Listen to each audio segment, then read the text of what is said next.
There's this story of two people in a garage on Addison, and they were tinkering on the weekend, and they're engineers, and they built this billion-dollar company.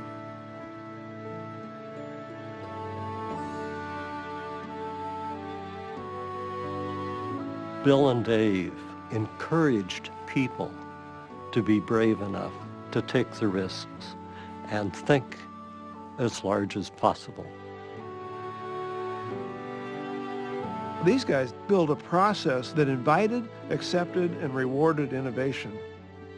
There were multiple people in every department of the company doing innovative things. The essence of the HP way. Top management sets the overall objective and then gets out of the way and lets the people do it. HP set the standard for the rest of us. They became, in my mind, the icon of what business ought to be.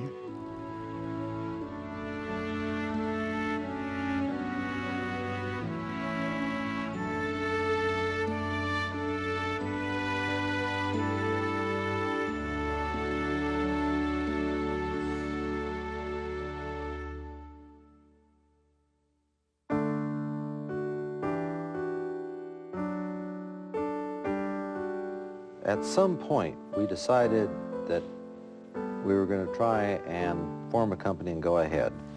And we wanted to find a house and a garage that we could use for a shop. The story is that Dave and Lucille lived in the bottom half of the house, and Bill had a little shack in the back. I brought the drill press and some other tools in the back of the car, and we set up the shop there. They started the company on about $500 and a good idea, and believe me, it showed.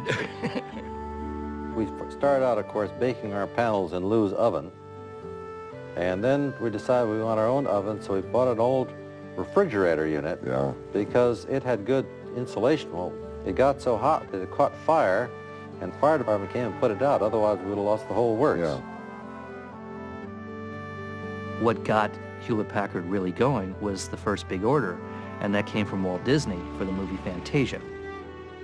They needed really good sound.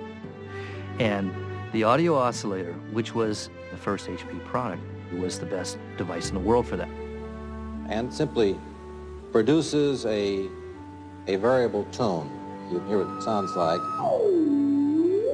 And that's just part of the range. We put together a set of specifications and a little sales pitch that Lou typed out for us. Remember how we priced it? Yeah. We didn't have any idea about pricing in those days, and I guess we started out with $54.50, wasn't it? $54.40 or fight. $54.40 or fight.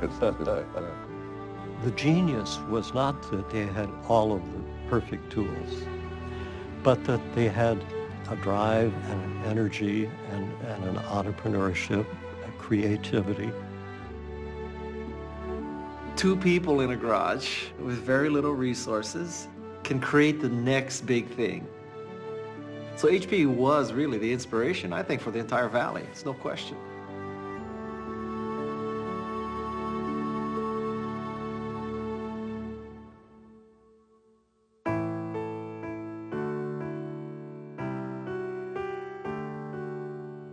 The company was formed in a different way from most modern companies. It was formed out of friendship. These are two guys that just got along well together and decided to build a company, and then they'd figure out what they'd build after they got it going. Our primary interest was to bring some money in the door.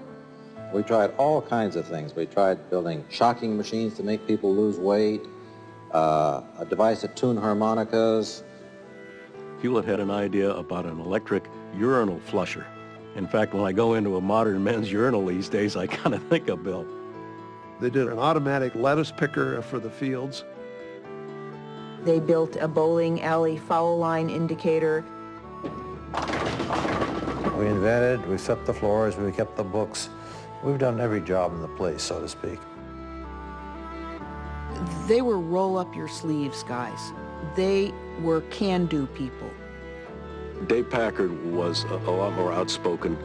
Dave was a big guy. He was 6'3" or 4". He had a finger that would get longer and longer as he waggled it at you. So he was a pretty forceful personality. Now, Hewlett was more likely to be deeply involved in the technical issues and the technical side of the company, and Packard was more likely to be involved in the financial sides of the company. But you couldn't depend on that because you never knew who was going to pop up. They'd have done terrific things, I think, by themselves. But together, they were extraordinary.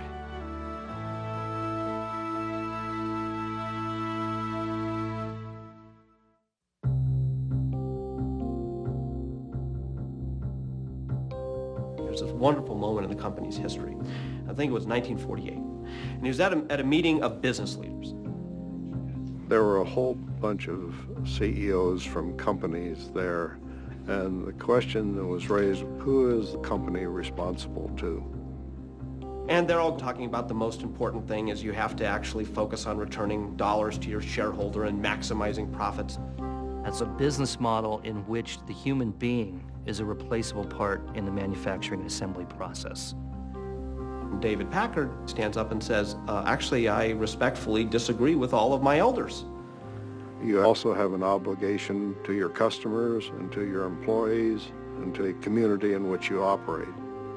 A purpose of a company is not to make money. It makes money in order to be able to do what it's really all about. And in our case, that's to make a contribution. They laughed at him. We're here to create things that if we didn't create them, the world would be worse off. And if you don't understand that, you don't understand the HP way.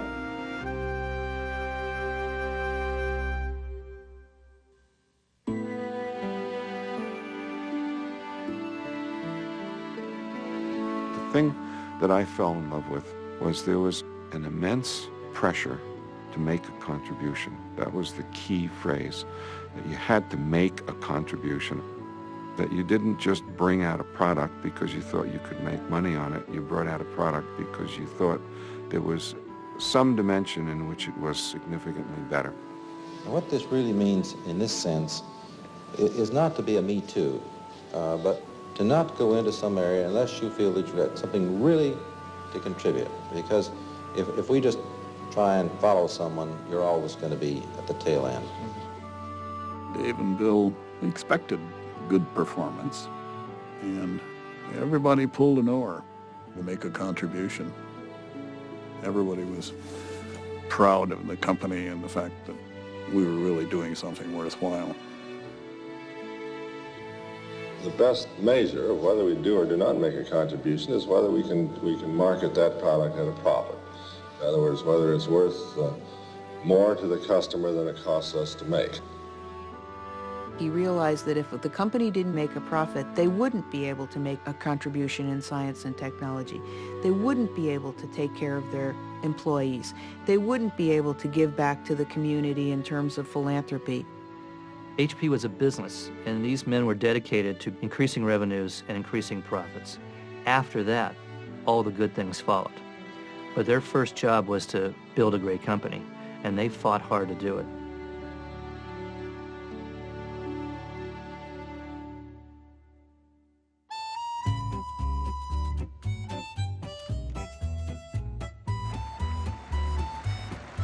We had all kinds of social things going all the time.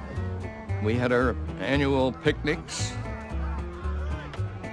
Dave and Bill would join right in, just being real human beings. Bill and Dave would be flipping the steaks, and then the head of finance and the head of marketing and the head of personnel, they'd be serving the salads. Even when there were thousands of employees, it would be unlikely that Dave wouldn't know somebody in a particular work group. How's your child? Did your father recover? There was a very close relationship. It's part of the informal atmosphere that made us much more effective than a rigid hierarchy would have permitted. We're more like part of a family. It was a company that cared enormously about its employees.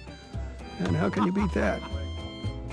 You weren't just building a product, you were building a company of people. Lots of our employees were good friends. In fact, I remember making the comment that most of the best friends I had were working here in the company.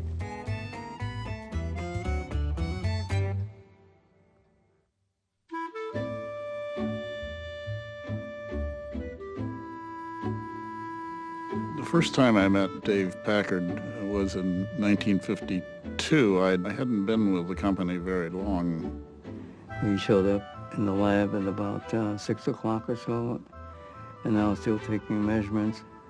And we were having trouble with a particular device, an attenuator, and I became aware of this big man sitting next to me on the stool. He got behind me and said, "Hey, Art." He said, you take the readings and I'll write it down on your notebook. I moved over and he tested some of these things, and he said, "You know, you're right. They're not passing." So we worked past midnight taking data. We are working more like companions than boss. The most important thing about these guys is you never felt that they were separating themselves from the employees. We'd built up this feeling of a small company in which you had personal knowledge of really everything that was going on. What we've tried to engender is this attitude that it's everybody's business to do a good job. Hopefully we'll all benefit if we do so. It was just something magic. Designing the products, laying them out, doing the software. And we're all part of the same thing and working together. And, you know, as long as we're working, we take care of each other. And boy, that sure influenced my thinking.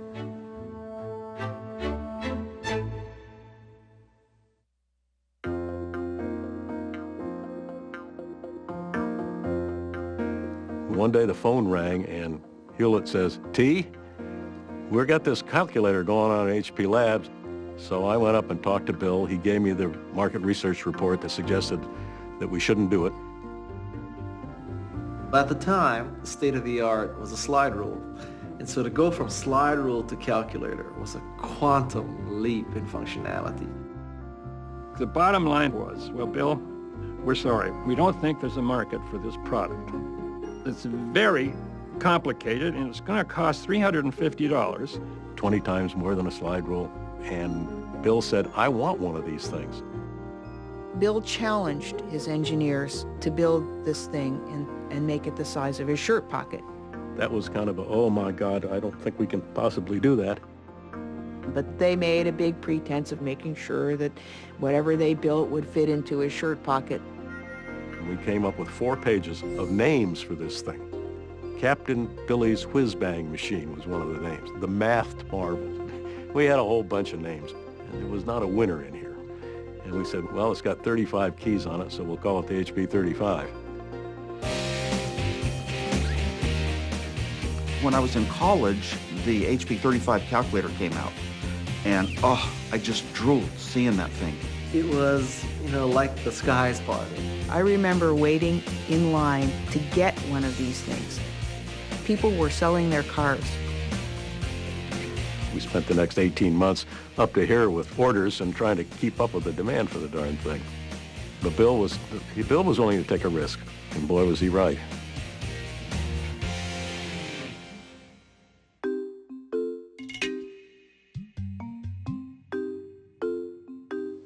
We went from a specific, fairly small type of company and laid the groundwork to expand into a larger domain. I think Dave and Bill saw very clearly that we really had to be an international business. The market for electronics was a worldwide market. Why confine it? Hewlett insisted that we ought to have not only overseas sales, but factories overseas. We are really serving a worldwide need. It's just the simplest way to express it. Dave and Bill, in looking at the international market, saw it as a place to go out and get more of the best minds in the world. So they always viewed it as a source of talent. And the HP way makes each of those branches feel as though they're amongst the best in their part of the world. If you went into a facility in Germany, the environment would be very similar to what you'd find in Palo Alto. To learn how to call the boss by the first name was very difficult for the Germans to accept because formalism in Germany was tough, but they all learned how to do that. It's その両方のアメリカの文化と日本の文化が全くこうミックスするって言いますかね、こうごちゃごちゃになってると、上位下達と言いますか、特に下からの意見を非常に言いやすいということが言えました。これは日本の他の会社とは大いに違うところだったと思います。No matter what culture you were in, could be in Asia, it could be in Europe, could be in the United States, that was a universal feeling on the part of the employees that they were honored and that they were respected.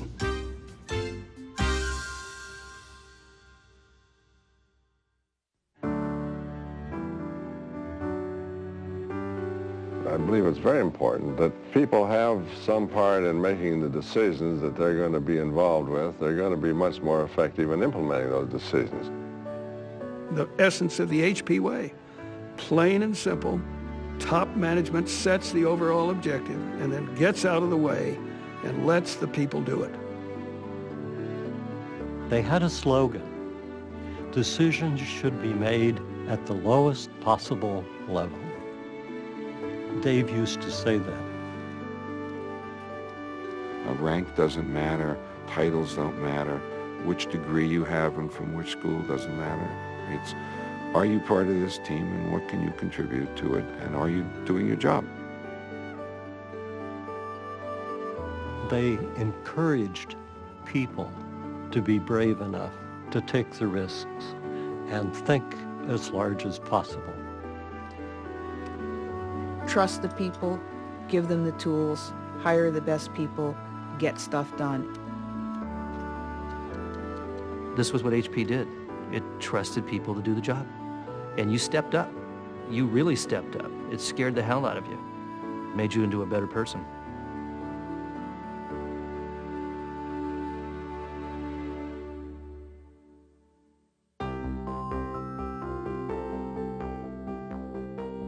I built a large screen oscilloscope that could be used as a computer display. My bosses weren't all that wild about it, but they let me show it to Dave and Bill. And Dave told my boss, you know, when I come back next year, I don't want to see this in the lab. When he came back a year later, the project is in production. He was incensed and said, you know, I thought I said to kill this thing. I said, no, sir, what you said was you didn't want to see it in the lab. It's not, it's in production. The market forecast was for 31 of these things. Over time, we sold 17,000 of them. Most importantly, it was used for you to see Neil Armstrong's foot hit the moon.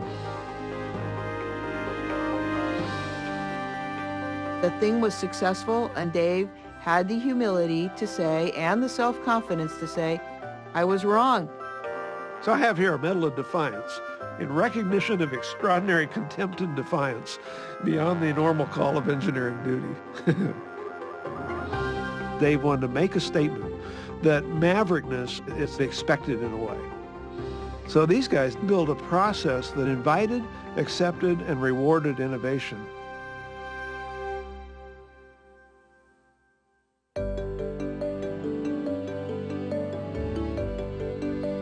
So Dave and Bill were people who just loved and benefited from change. It didn't matter how big HP got. To them, change was something that they always looked at and said, where is the opportunity? This company, in 60 years, morphed itself 5 times. It was a voltmeter company, and then a microwave company, and then a handheld calculator company, and then a computer company, and then an ink company. The HP way could accommodate so many different business models over decades and decades of time, but they were flexible enough to know that you apply those principles in different ways as conditions require. You can continuously change as long as your heart's intact, as long as your core values are there. And if you've got the right values, then out of that will constantly emanate that innovation. And that's always been the power of Hewlett Packard.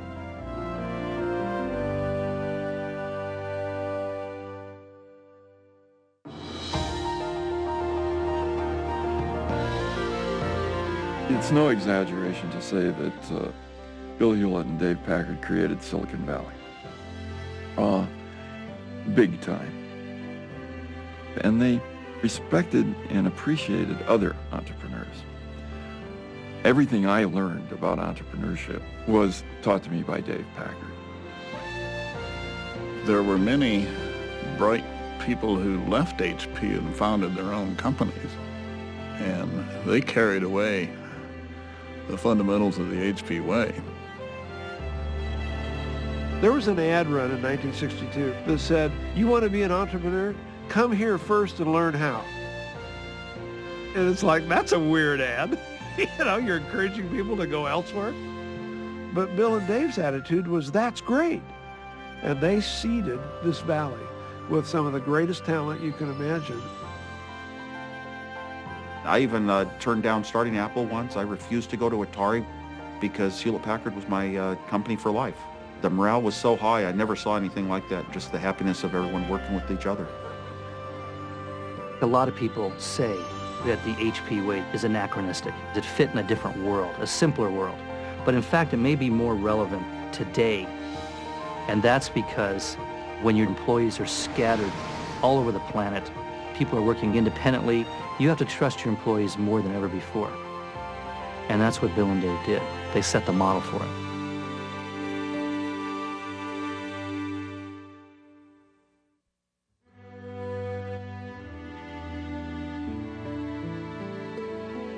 So you ask what kind of people were they? They were giants. They really were. They're just amazing people. It's hard to find anyone in the history of business who's been able to create more, both in terms of business success and in terms of the culture and the type of company that's respected all over the world. That in and of itself is a pretty amazing story. We hope that the people that'll follow us will have the same ideas. Now, they're not going to be exactly the same, but I don't think that a lot of these fundamental positions are going to change very much. They're too ingrained in the organization. We have a great many very capable people, and I think basically agree with this philosophy, and I think this in itself is going to provide some assurance of continuity. It's very easy to fall back on celebrating Bill and Dave. But the story of HP is the story of HP people. Bill and Dave wisely created the environment for this efflorescence of human talent. But it's the HP people who spread that trust around and lived the HP way that made this company a great company. Listen, you know, there's this story of two people in a garage on Addison, and they were engineers, and they built this billion-dollar company. So I sort of think that a company, no matter how much you want to say that it's dynamic and reacts to market forces and all that, the DNA is set by the founders. And that DNA, you couldn't kill it if you tried. I don't think it's useful to spend much time looking at the past. I think we ought to spend most of our time looking at the future, because that's where we're all going to be.